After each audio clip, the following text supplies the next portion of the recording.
Hi friends, welcome to our channel. రీసెంట్‌గా జరిగిన మహారాష్ట్ర ఎన్నికలు రాష్ట్ర స్థాయి ఎన్నికలు అయినప్పటికీ దేశ రాజకీయాలలో బలమైన ప్రభావాన్ని చూపిస్తాయి. మహారాష్ట్ర, మధ్యప్రదేశ్, ఉత్తరప్రదేశ్ వంటి రాష్ట్ర రాజకీయాలు దేశ రాజకీయాల జయాపజయాలను నిర్ణయిస్తాయి. అందుకే ఈ రాష్ట్రాల్లోని ఎన్నికలు చాలా కీలకంగా మారతాయి. అయితే నవంబర్ 23, 2024న వెలువడిన మహారాష్ట్ర ఎన్నికల ఫలితాలు ఆశ్చర్యానికి గురిచేశాయి. గత 5 ఏళ్లు పాలించిన మహాయుతి కూటమికే ప్రజలు విజయాన్ని అందజేశారు. ఈ మహాయుతి కూటమి యొక్క విజయం వెనుక కారణాలు ఏంటి? మహాయుతిలో ఏక్నాథ్ షిండే యొక్క శివసేన పార్టీ ఇలా కింగ్ మేకర్‌గా నిలిచింది. అసలు శివసేన, ఎన్‌సీపీ పార్టీలు ఎందుకు విడిపోయాయి? బాళాసాహెబ్ ఠాక్రే ఎవరు? ఆయనను మహారాష్ట్ర ప్రజలు ఎందుకు దేవుడిలా చూస్తారు? ఇలాంటి ఎన్నో విషయాలను ఈ వీడియోలో తెలుసుకుందాం. సో వీడియోని ఏమాత్రం మిస్ చేయకుండా చూడండి.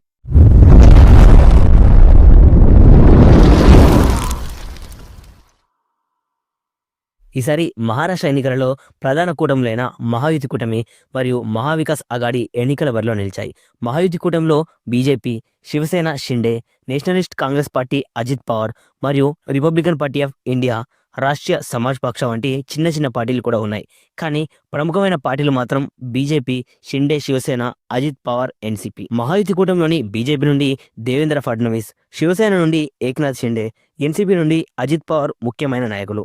ఇక మహావికాస్ అఘాడీలో Indian National Congress, Uddhav Thackeray Shiv Sena, Sharad Pawar Nationalist Congress Party మరియు సమాజ్వాదీ పార్టీ, సిపిఐఎంఎల్ వంటి చిన్న చిన్న పార్టీలు కూడా ఉన్నాయి. ఇక మహావికాస్ అఘాడీ నుండి కాంగ్రెస్ తరపున పృథ్వీరాజ్ చౌహాన్, శివసేన నుండి ఉద్ధవ్ ఠాక్రే, ఎన్సీపీ నుండి శరద్ పవార్ ముఖ్యమైన నాయకులుగా నిలిచారు. మీరు గమనించినట్టయితే రెండు కూటమిలోని పార్టీ పేర్లు ఒకేలా ఉన్నాయి.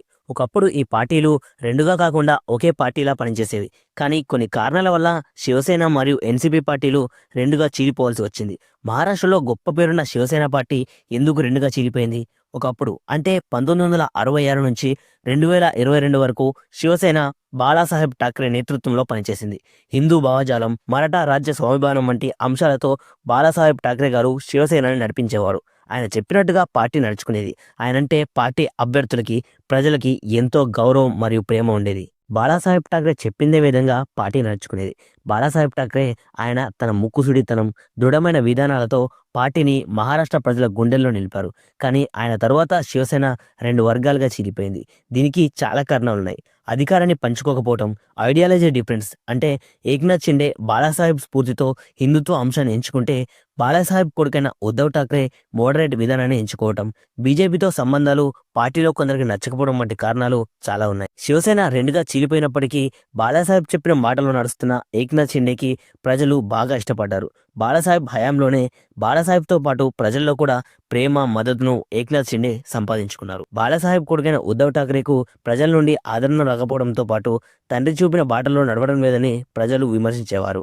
ఏక్నాథ్ షిండే భావజాలాలు బీజేపీతో కలవడం వలన షిండే తరపున శివసేనని మహాయుతి కూటమిలో చేర్చడం జరిగింది. ఇక నేషనలిస్ట్ కాంగ్రెస్ పార్టీ విషయానికి వస్తే జూలై 22, 2023న అజిత్ పవార్తో పాటు కొంతమంది ముఖ్య నేతలు ఎన్సీపీ నుండి విడిపోయి ఎన్సీపీ అజిత్ పవార్ పార్టీని స్థాపించారు. ఆ తర్వాత ఆ పార్టీని మహాయుతి కూటమిలో చేర్చడం జరిగింది. ఎన్సీపీ చీలిపోవడానికి అధికారం పొందడం, వ్యక్తిగత అభ్యంతరాలు, ఆర్థికపరమైన వివాదాలు ఇలా ఎన్నో కారణాలు ఉన్నాయి. ఎన్సీపీ నుంచి అజిత్ పవార్ విడిపోయి మహాయుతి కూటమిలో చేరడం వలన మహావికాస్ అఘాడీ కూటమికి మరింత బలహీనత ఎదురైంది. ఇలాంటి పరిస్థితుల మధ్య మహాయుతి కూటమి అఖండ విజయాన్ని సొంతం చేసుకుంది. అసలు మహాయుతి కూటమి యొక్క విజయం వెనుక రహస్యాలు ఏంటి? బీజేపీ మరియు శివసేన ఎప్పట్లాగానే హిందుత్వ నినాదం, మహిళల బాగు కోసం వివిధ రకాల పథకాలు, షిండే విభాగం నుంచి అపారమైన మద్దతు, మరాఠా ప్రజల సంభావన సంరక్షణ, మరాఠీ భాష, ఛత్రపతి శివాజీ వంటి ప్రముఖుల గురించి ఆంధ్రప్రదేశ్ డిప్యూటీ సీఎం అయిన పవన్ కళ్యాణ్ గారు ఎలక్షన్ క్యాంపెయిన్లో మాట్లాడడం, సనాతన ధర్మ పరిరక్షణ గురించి కూడా అనేక ప్రదేశాలలో పవన్ కళ్యాణ్ మాట్లాడడం, ప్రచారం చేయడం ఇలా మహాయుతి కూటమికి ప్రజల మన్నను కూడబెట్టింది. అప్పటికీ షిండే మరియు దేవేంద్ర ఫడ్నవీస్ పై ప్రజలకు చాలా నమ్మకం ఉంది. ఆ విశ్వాసమే ఒక అస్త్రంలాగా పనిచేసింది. ఇక మహాయుతి కూటమికి ప్రతిపక్షమైన మహావికాస్ అఘాడీలోని శివసేనకి ప్రజల నుండి ఊహించినంత మద్దతు దక్కలేదు. శరద్ పవార్ ఎన్సీపీకి కూడా ఇదే ఎదురైంది. ఎన్సీపీ రెండుగా చీలిపోవడం తీవ్రమైన గాయంగా ఎంబీఏ కూటమి భావించింది. వీటి కారణంగానే 288 అసెంబ్లీ సీట్లకు పోటీ జరగగా బీజేపీ 132, షిండే శివసేన 57, అజిత్ పవార్ ఎన్సీపీ 41 సీట్లను గెలుచుకొని మహాయుతి కూటమిని విజయ తీరాలకు చేర్చారు. ఇక మహావికాస్ అఘాడీలోని Indian National Congress 16, Uddhav Thackeray Shiv 20, Sharad Pawar NCP 10, Samajwadi party 2 సీట్లకు పరిమితమై ఘోరమైన పరాజయాన్ని చవిచూశాయి. అయితే బాలాసాహెబ్ ఠాక్రే ఈ పేరు మహారాష్ట్ర చరిత్రలోనే గొప్ప స్థానాన్ని కలిగి ఉంటుంది. కేవలం మహారాష్ట్రలోనే కాదు, భారతదేశ చరిత్రలోనే ఈ పేరు ప్రత్యేకమైనది. ఈయన జీవితం సవాళ్లు, విప్లవాలు, ప్రేమ, ద్వేషం వంటి అనేక వింత మలుపులతో సాగింది. బాలాసాహెబ్ ఠాక్రే 1926 నవంబర్ 23న పూణేలో జన్మించారు. ఆయన తండ్రి కేశవ్ సీతారాం ఠాక్రే ఓ ప్రముఖ సామాజిక కార్యకర్త. ఆయన సమత అనే ఉద్యమానికి నాంది పలికారు. బాలాసాహెబ్ ఠాక్రే గారు తన తండ్రి నుంచి సామాజిక చైతన్యాన్ని శిక్షణగా పొందారు. చిన్నప్పటి నుంచి ఎప్పుడు ఎదురు తిరగాలో, ఎప్పుడు లొంగాలో తెలిసిన వ్యక్తి బాలాసాహెబ్ ఠాక్రే. ఠాక్రే తన జీవితాన్ని ఒక కార్టూనిస్ట్గా ప్రారంభించారు.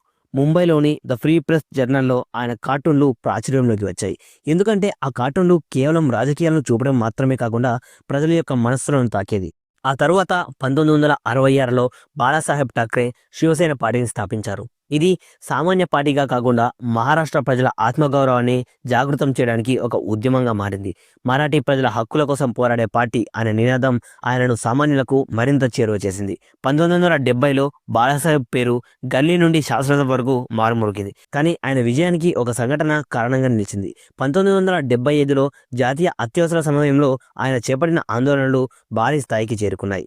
ఇది బాలాసాహెబ్కు జాతీయ రాజకీయాల్లో గొప్ప పేరును సంపాదించి పెట్టాయి. బాలాసాహెబ్ ప్రజల మధ్య దేవుడిలా పూజింపబడినా కూడా ఆయన నిజం నిర్భయంగా చెప్పేవాడు. దాని కారణంగా ఆయనకు శత్రువులు ఎక్కువైపోయారు. 1980లో శివసేన మరియు భారతీయ జనతా పార్టీ యొక్క పొత్తు మహారాష్ట్ర రాజకీయాలను మార్చేసింది. బాలాసాహెబ్ ఠాక్రే తన రాజకీయ వ్యూహంతో మహారాష్ట్ర రాజకీయాల్లో కింగ్ మేకర్గా మారారు. మరాఠీ ప్రజలు ఆయన్ను నేతగా కాకుండా మార్గదర్శిగా భావించేవారు.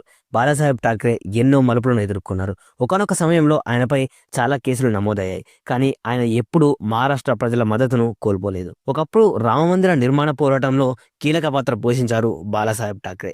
2012లో ఆయన మరణం మహారాష్ట్ర రాజకీయాలను రోడ్డున పడేసింది. కానీ ఆయన మరణించినా కూడా ఆయన జ్ఞాపకాలు మరియు ఉద్యమాలు నేటికి మహారాష్ట్రలో ప్రతిధ్వనిస్తూనే ఉంటాయి. ఇది కేవలం నాయకుడి కథ మాత్రమే కాదు, ప్రజల గుండెల్లో తలపుగా నిలిచిపోయిన గొప్ప వ్యక్తి కథ. శివసేన పార్టీలోని చీలికలు, ఆయన కొడుకు ఉద్ధవ్ ఠాక్రే, మనవడు ఆదిత్య ఠాక్రే తదితరులు ఆయన వారసత్వాన్ని కొనసాగించే ప్రయత్నాలు చేస్తున్నారు. ఇవన్నీ ఆసక్తికరమైన చర్చలకు దారితీస్తున్నాయి. దీంతో బాలాసాహెబ్ ఠాక్రే కథ ముగిసిందనుకోవద్దు. ఎందుకంటే బాలాసాహెబ్ జీవితం ఒక ఉద్యమం. అది ఎప్పటికీ మండుతూ ఉండే ఒక కాగడ లాంటిది. అసలు మహాయుద్ధ కూటమి యొక్క గెలుపుకి కారణాలు ఏంటంటారు? శివసేన రెండుగా చీలిపోవడంపై మీ అభిప్రాయాన్ని కామెంట్ చేయండి. ఇలాంటి ఎన్నో ఆసక్తికరమైన విషయాల కోసం మా ఛానల్ని సబ్స్క్రైబ్ చేసుకోండి. అలాగే పక్కన ఉన్న గంట సింబల్ని యాక్టివేట్ చేసుకోండి.